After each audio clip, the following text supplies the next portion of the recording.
Hi there, Mouseketeers. Welcome to the Disneyland beat, where our toes tap to a Disneyland drum. And we always whistle while we work. Well, we may not be able to get into Disneyland, but its closure has presented itself with one unprecedented opportunity, and a very cool one that benefits us all. Construction has been able to proceed for many months now, unhindered by the presence of a paying crowd. The OC Register recently put out an article discussing 20 construction projects currently happening at Disneyland. And today, we're going over them all. Like, subscribe, and stick around.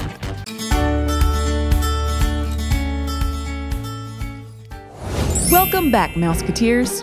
Well, Disneyland is seeing a number of new projects and refurbishments, and it must be nice for the construction crews that often have to do their work at night or behind closed walls while navigating large crowds just beyond them. Must be nice to be able to wander the park freely on their own work sites. Disney has recently announced that they've cut $750 million in new projects, but Disneyland has not been affected as much as other parks in that area so far.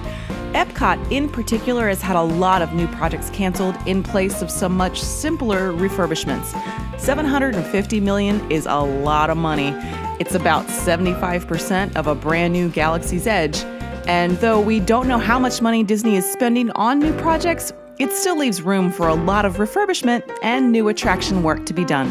So what new construction and refurbishments have been going on at the parks while the gates have been closed? Let's take a look. Number 20, the Hyperion Theater.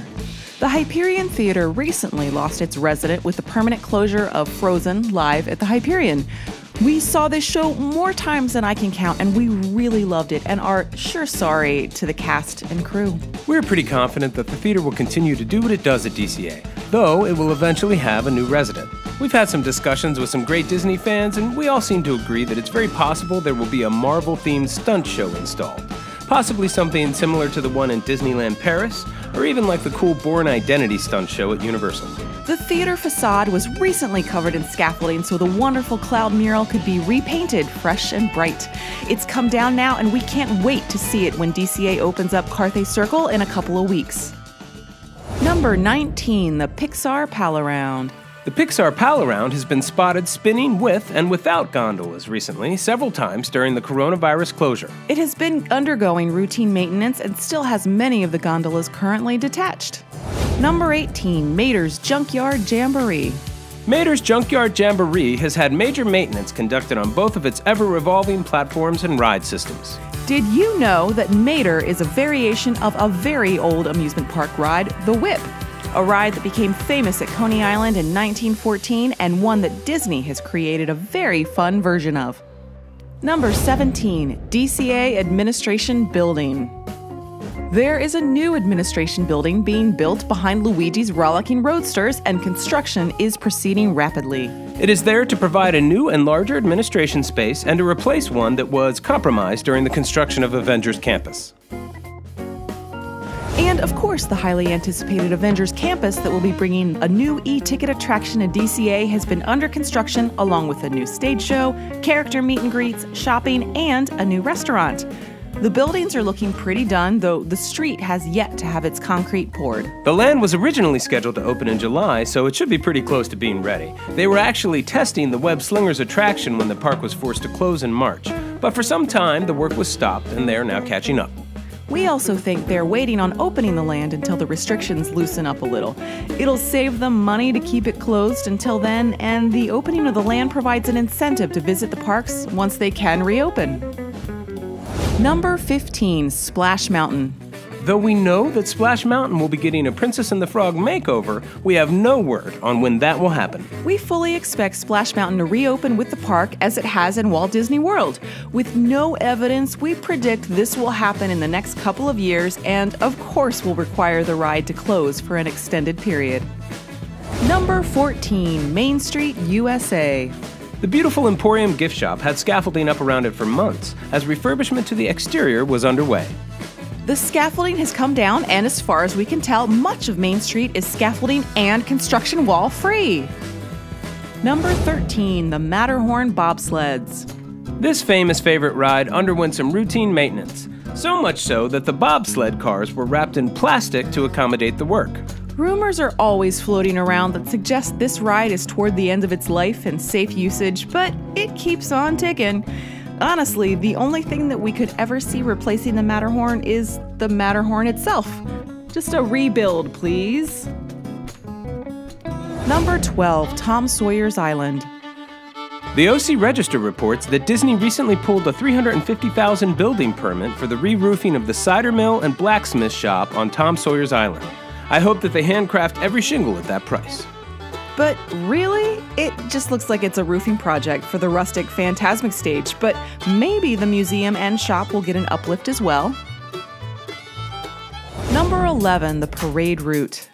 If you did not know, the parade route in Disneyland goes from a gate just south and east of It's a Small World to a gate on the east side of Town Square, or they go backwards the other way. Well, not backwards, but they go the other way. As part of Project Stardust, a great deal of viewing room has been bought all around the hub, and recently Disneyland completed the work.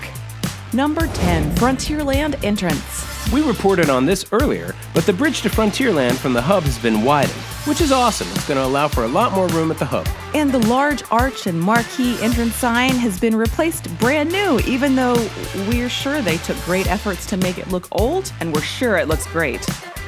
Number 9, the Tomorrowland entrance. The famous French fry rocks at the Tomorrowland entrance are finally entirely gone. We knew this was happening, but now it's done. The new entrance to Tomorrowland is based on the 1967 New Tomorrowland design and allows a lot more room on the hub and frees up some bottlenecks, which is always welcome.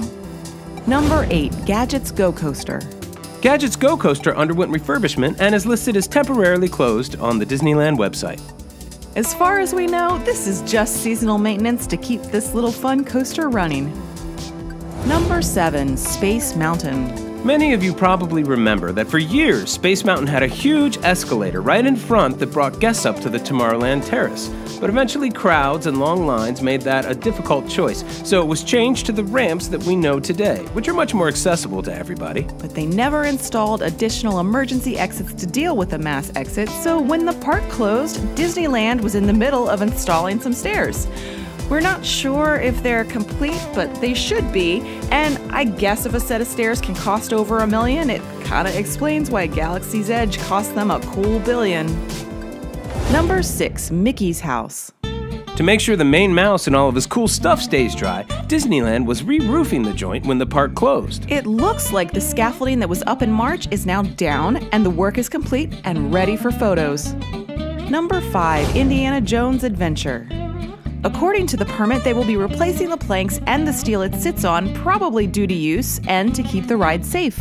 A permit was pulled back in February detailing work being done to the main bridge of the ride. The Register reports this work is being done.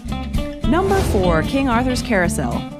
Scrims have surrounded the carousel for quite some time now, months before the park closed. And as far as we can tell, they're still up and work is underway. They really must be getting into some detailed work repainting the famous carved horses. The word carousel is spelled with 2 R's at Disneyland, an homage to elegant turn-of-the-century amusement parks.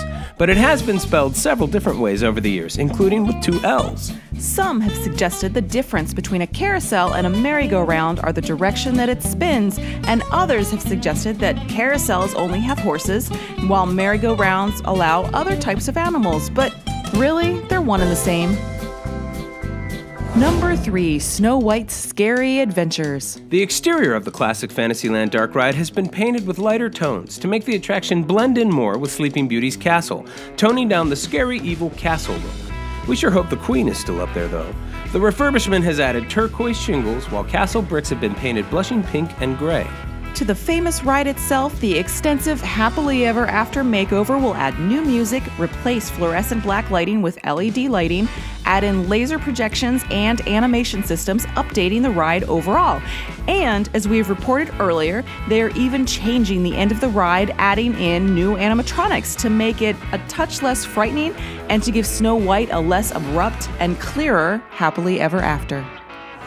Number 2, the Haunted Mansion. Scaffolding has been up around the mansion and construction crews have been spotted outside the classic dark ride working.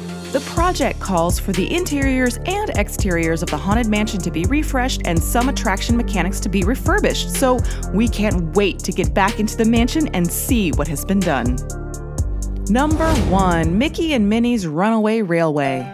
Significant construction is underway north of Toontown. As we saw before the park closed, portions of the Toontown Hills are down. And recently, we've seen a very large building rapidly being assembled. The permit details a $7.5 million show building that will include the attraction, of course, but also restrooms, backstage office space, and break rooms are included. The show building is basically a large rectangle, not too far off from the Hollywood Studios version, but slightly smaller. We have been wondering if the new attraction will follow the same layout as that version, that was somewhat influenced by the layout of the great movie ride that inhabited the space before it. Or if the Disneyland version will be unique and have a different layout, even if it's a similar progression. Of course, it's going to be a little while before we see this one completed, with its opening date recently being moved back to 2023, but we still look forward to it coming to Toontown. We really wonder what's going to happen with the rest of the land. We hope that things like Goofy's house and Chippendale's treehouse get addressed before the Runaway Railway even opens. Well, that's it for today, everybody. We hope everybody is doing well and keeping some Disney in your everyday. We'll see you real soon, Mouseketeers. See you real soon.